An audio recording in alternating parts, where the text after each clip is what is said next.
Hello दोस्तों, तो आज हम लोग जो है एक नया जो है कि चैप्टर जो है स्टार्ट करने वाला है, जिसका नाम जो है कि इकोनॉमिक्स। तो इकोनॉमिक्स को हम लोग जो है आज से जो है कि स्टार्ट करने वाला है। ठीक है, तो सबसे पहले हमको जानना है कि आखिर जो है ये इकोनॉमिक्स जो होता है कि होता जो है कि क्या है।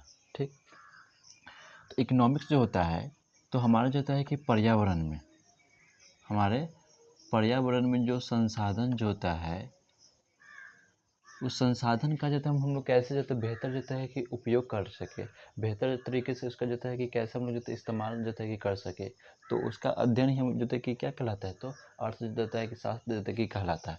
अब इस संसाधन का जो है हम लोग जो है कि बेहतर बेहतर जो है कि प्रयोग जो है कि अगर अच्छे तरीके से अगर इसका प्रयोग करेंगे इस संसाधन का, तो इसी को हम अर्थशास्त्र करेंगे। अब हम जो है बेहतर जो है इसका हम लोग उपयोग जो है कि क्यों करें, इस संसाधन का बेहतर उपयोग जो है हम क्यों करें। क्योंकि जो है कि जो संसाधन जो होता है, वो संसाधन हम जानते हैं कि हमारे जो है पर्यावरण में जो है वो सीमित है। जैसे हो गया जल, हो गया वायु, हो गया मृदा होता है। तो ये सब सारा जो संसाधन होता है, वो संसाधन हमारे जो है कि जो पर्यावरण में जो है वो फिक्स होता है। ठीक है, लेकिन जो है मानव का जो इच्छा जो होता है, क्या मानव का कभी भी इच्छा जो होता है कि वो पूर्ण हो सकता है? नहीं। तो कभी भी मानव का इच्छा जो होता है वो पूर्ण नहीं हो सकता। अगर मानव के पास जो है कि अगर 2 चक्का है तो वो 4 चक्का का पूर्ति करेगा, जिसके पास 4 चक्का है तो वो एरोप्लेन का जो है ख्वाब देखता है। तो मानव का कभी भी इच्छा जो तो पूर्ण हो नहीं सकता। अब एक ही जो है कि संसाधन एक ही संसाधन का जो होता है कि कई विकल्प के रूप में जो है उपयोग जो है वह किए जाते हैं। जैसे मान लेते हैं कि जो है कि मिल्क है, मिल्क से जो है कि कई सारे जो है प्रोडक्ट जो है कि बना जाता है। जैसे मिल्क से घी हो गया, बटर जो हो गया, तो बहुत सारे प्रोडक्ट क्या हुआ, तो जो बन गया। तो इसी प्रकार से कहा जाता है कि एक संसाधन, उस संसाधन का कई कई जो तरह से उपयोग कर सकते हैं। जैसे ज़मीन है, भूमि है, तो भूमि का उपयोग हम बिल्डिंग बनाने में करते हैं। भूमि का प्रयोग जो है कि हम लोग कृषि कार्य में भी जो है कि किया जाता है। ठीक, तो इसीलिए जो है संसाधन जो है कि हम लोग जो है इसका बेहतर उपयोग ही करना, अच्छे तरीके से उपयोग ही करना क्या कहलाता है, तो अर्थशास्त्र जो है कि कहलाता है। ठीक, अब इस अर्थशास्त्र को जो है हम लोग 3 भाग में जो है बांट कर जो है कि पढ़ते हैं। अर्थशास्त्र को कितने भाग में बांट के पढ़ते हैं, तो 3 भाग में बांट के जाते पढ़ते हैं। ठीक, तो इस अर्थशास्त्र को 3 भाग में बांट के पढ़ते हैं। तो पहला होता है स्वभाव के आधार पर, उसके बाद होता है कि शर्त के आधार पर, उसके बाद स्वामित्व के आधार पर, स्वामित्व। ठीक, तो अर्थशास्त्र को 3 भाग में बांटे। पहला भाग में जो स्वभाव, उसके बाद शर्त, उसके बाद जाता है कि स्वामित्व होता है। ठीक, तो स्वभाव के आधार पर होता है वो इसका भी जो है 3 प्रकार होता है। तो पहला जो होता है प्राथमिक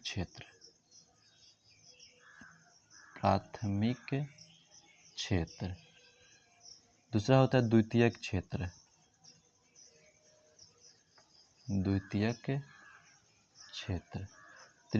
तीसरा होता है तृतीयक क्षेत्र।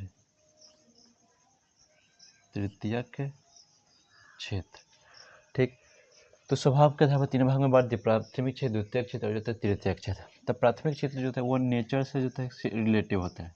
नेचर मतलब प्राकृतिक से जो संबंधित जो होता है, उसका बोलते हैं प्राकृतिक जो है क्षेत्र। जैसे कृषि जो है वो प्राकृतिक से संबंधित होता है, तो ये प्राथमिक जो है क्षेत्र में आता है। उसी प्रकार से जो है कि खनन भी जो है कि प्राकृतिक से संबंधित होता है, तो ये भी जो है कि वह प्राथमिक जो क्षेत्र में जो है कि आता है। ठीक, उसको द्वितीय क्षेत्र जो है क्या होता है, जिसमें वस्तु का जो है कि वो निर्माण या फिर विनिर्माण किया जाता है। इसमें वस्तु का क्या करते हैं, निर्माण या फिर जो है विनिर्माण, जिसमें वस्तु का जो है निर्माण करे या फिर जो है कि विनिर्माण करे, तो उसे को बोलते हैं हम द्वितीय जो है कि क्षेत्र बोलते हैं। जैसे मान लेते हैं हम लोग जो है कि कृषि से मान लेते हैं कि कोई भी फसल होगा, मान लेते हैं जैसे कि गेहूँ उत्पादन किया, तो हो गया प्राथमिक क्षेत्र हो गया। लेकिन वही जो है कि जब हम कृषि को से जो गेहूँ जब लाएंगे, तो इस गेहूँ से जो है कि बनेगा आटा बना। अब ये इस आटा जो है, ये आटा जो है कि कैसे बना, तो आटा के लिए हम लोग जो है इसको जो है मिल में ले जाएंगे। ठीक, तो ये मिल हो गया, या फिर जो है कि कोई जो है कि फैक्ट्री हो गई मिल, या फिर जो है कोई भी जो है कि मिल या फिर कोई भी जो फैक्ट्री। ठीक। तो इस मिल में और फैक्ट्री में जब ले जाएंगे तो इस गेहूँ को जो है किस में कन्वर्ट कर देगा, आटा में कन्वर्ट करेगा। इसका मतलब वहाँ पे जो है ले जाने पर निर्माण या फिर क्या कर दिया, उस पर विनिर्माण कर दिया। तो वैसा जो है कि क्षेत्र जिसमें जो वस्तु का निर्माण या फिर विनिर्माण किया जाता है तो इसी को हम द्वितीय जो है क्षेत्र कहते हैं। तो इसमें आता है उद्योग, इंडस्ट्री। क्या आता है, सबसे इम्पोर्टेंट होता है कि द्वितीय क्षेत्र में जो है कि इंडस्ट्री आता है जिसमें वस्तु का निर्माण भी किया जाता है और विनिर्माण भी किया जाता है। ठीक। और तृतीय जो है क्षेत्र में जो है इसको जो हम सेवा क्षेत्र बोलते हैं, सेवा क्षेत्र, सेवा क्षेत्र, इंग्लिश में बोलते हैं सर्विस सेक्टर, सर्विस जो होता है कि सेक्टर। जैसे हो गया परिवहन, तो परिवहन में हम लोग को क्या करता है, तो सेवा जो है प्रोवाइड करता है। उसके बाद बैंकिंग, जब हम बैंक में जाते हैं तो बैंक में जो है कि क्या करता है, वो सर्विस ही जो है हम लोग को देता है। एक टीचर, तो टीचर भी जो है आप लोगों को जो है कि क्या करता है, तो हम भी जो है आपको जो है सेवा ही जो है प्रोवाइड जो है कि कर रहे हैं। तो जो स्वभाव के आधार पर जो है 3 भाग में बांट दिए, प्राथमिक, द्वितीयक, जो है तृतीयक। तो प्राथमिक क्षेत्र में वो कृषि से रिलेटेड होता है, और द्वितीय क्षेत्र में जो है वस्तु का इसमें निर्माण और विनिर्माण किया जाता है, और तृतीय क्षेत्र में जो है सेवा क्षेत्र जो है कि आता है। ठीक। अब आते हैं हम लोग जो है कि शर्त के आधार पर, तो ये हो गया जो है कि स्वभाव के आधार पर हो गया। अब आते हैं हम लोग जो है कि शर्त के जो है के आधार पर। ठीक। तो शर्त के आधार पर जो है एक होता है संगठित क्षेत्र, संगठित क्षेत्र होता है। ठीक। एक होता है जो है कि असंगठित क्षेत्र, असंगठित जो होता है कि क्षेत्र होता है। तो इसको बोलते ऑर्गेनाइज सेक्टर होता है, इसको बोलते अनऑर्गेनाइज होता है कि सेक्टर। ऑर्गेनाइज होता है कि सेक्टर, इसको जो है कि बोलते हैं, इसको जो है बोलते अनऑर्गेनाइज्ड होता है कि सेक्टर, इसको जो है कि अनऑर्गेनाइज्ड सेक्टर बोलते हैं। तो ऑर्गेनाइज सेक्टर में जो है क्या होता है, इसमें जो है कि समय, वेतन और छुट्टी, ये सब जो है कि अगर फिक्स होता है, क्या होता है, तीनों अगर क्या हो, फिक्स होता है, तो उसको ऑर्गेनाइज जो है सेक्टर जो है कि बोलते हैं। लेकिन जो वही जो है कि अगर समय, वेतन या फिर छुट्टी, FIXED, फिक्स्ड नहीं हो,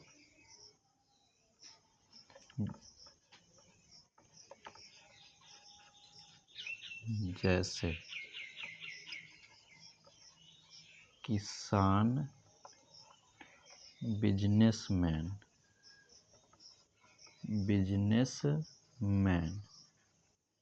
उसके बाद टीचर,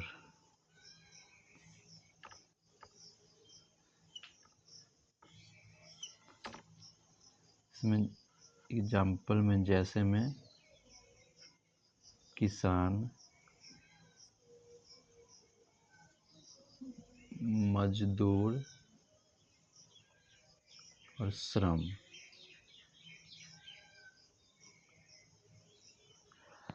तो ऑर्गेनाइज सेक्टर में जो है कि इसमें समय, वेतन और जो है कि छुट्टी फिक्स जो है कि होता है। जैसे बिजनेसमैन और टीचर, ये सब का जो है कि जो समय जो है वो फिक्स होता है, वेतन में जो है फिक्स होता है और छुट्टी भी फिक्स होता है। तो ये ऑर्गेनाइज सेक्टर हो जाएगा। और अनऑर्गेनाइज सेक्टर में जो है कि इसमें समय, वेतन और छुट्टी फिक्स नहीं होता है। जैसे हो गया किसान और जो है कि मजदूर होता है। उसके बाद जो है कि स्वामित्व के आधार पर, तो स्वामित्व के भी आधार पर जो है कि अर्थव्यवस्था में जो कौन कौन आता है। तो उससे पहले हम जानने वाले हैं कि उत्पादन का जो है कि कितना जो है कि कारक होता है। ठीक। तो कोई भी जो है कि अगर उत्पादक जो होता है उसका कितना कारक होता है, पहले समझने वाले हैं। ठीक। तो उत्पादक से पहले समझेंगे जो है कि कंज्यूमर क्या होता है, कंज्यूमर, एक होता है प्रोड्यूसर, कंज्यूमर और होता है कि प्रोड्यूसर, इसको हिंदी में बोलते हैं उपभोक्ता, इसको बोलते हैं जो है कि उत्पादकता। ठीक। तो कंज्यूमर जो होता है, जैसे मान लो कि जो है कि आप जो है कि दुकान गए, दुकान से जो है कि एक शर्ट खरीदे, तो आप क्या हो गए, कंज्यूमर हो गए। और जो आपको जो है जो दुकान वाला जो शर्ट दिया है वो क्या होगा, तो प्रोड्यूसर होता है। तो कोई भी वस्तु का जो है अगर जो है वो बनाता है तो उसको होता है जो है कि प्रोड्यूसर होता है जो उसको खरीदता है तो उसको जो है कि कंज्यूमर जो है कि कहलाता है। ठीक, तो वही बोला कि यहाँ पे जो है स्वामित्व के आधार पर जो है इस जो है कि स्वामित्व के आधार पर अर्थव्यवस्था में कौन कौन आता है, तो उसके लिए पहले जो है हमको जानना पड़ेगा कि जो है कि उत्पादक के कारक, उत्पादक के जो है कि कारक। तो उत्पादक के जो है कि 4 कारक होते हैं। तो कोई चीज़ का उत्पादन करना है तो हमको लिए 4 चीज़ चाहिए। जैसे मान लो कि अगर हमको जो है कि ये जो है कि मार्कर ही बनाना है तो उसके लिए हम क्या क्या चीज़ हमको चाहिए, तो पहला चाहिए हमको जो है चीज़ चाहिए तो भूमि, उसके बाद हमको चाहिए पूंजी, भूमि पूंजी होगा, उसके बाद जो है श्रम चाहिए, उसके बाद जो है कि उद्यमी चाहिए। अगर ये मेरे पास 4 जो है कि कारक है तभी कोई चीज़ का हम उत्पादन कर सकते हैं, नहीं तो हम लोग नहीं कर सकते। तो पहला हो गया भूमि, पूंजी, श्रम, उसके बाद जो है कि उद्यमी। तो इस भूमि के बदले में जो है कि उस जो है कि प्रोड्यूसर को उस जो है कि कंज्यूमर को उस कंज्यूमर को जो है कि क्या मिलेगा, तो भूमि का जो है मिलता है किराया। भूमि का क्या मिलता है, भूमि का जो है कि किराया मिलता है। उसके बाद पूंजी का जो है कि जो लगाता है उसको क्या मिलता है, ब्याज मिलता है। ठीक, श्रम को जो है कि रोजगार मिलता है, रोजगार मिलता है। और उद्यमों को जो है प्रॉफिट मिलता है, प्रॉफिट क्या मिलता है, प्रॉफिट। तो भूमि का जो है कि किराया मिलता है, उसके बाद पूंजी का जो है ब्याज मिलता है, श्रम का जो है कि उसको पैसा मिलता है मतलब रोजगार मिलता है, और उद्यमी का को क्या मिलता है, जो बिजनेसमैन होता है उसको क्या मिलता है, तो प्रॉफिट जो है कि मिलता है। तो यह जो उत्पादक के जो है 4 कारक होते हैं, भूमि, पूंजी, श्रम और जो है कि उद्यमी होता है। ठीक,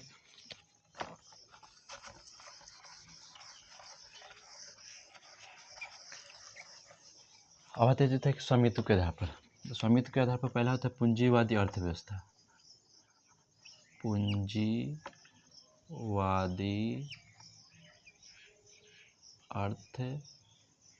अर्थव्यवस्था। दूसरा होता है समाजवादी अर्थव्यवस्था। और थर्ड में होता है मिश्रितवादी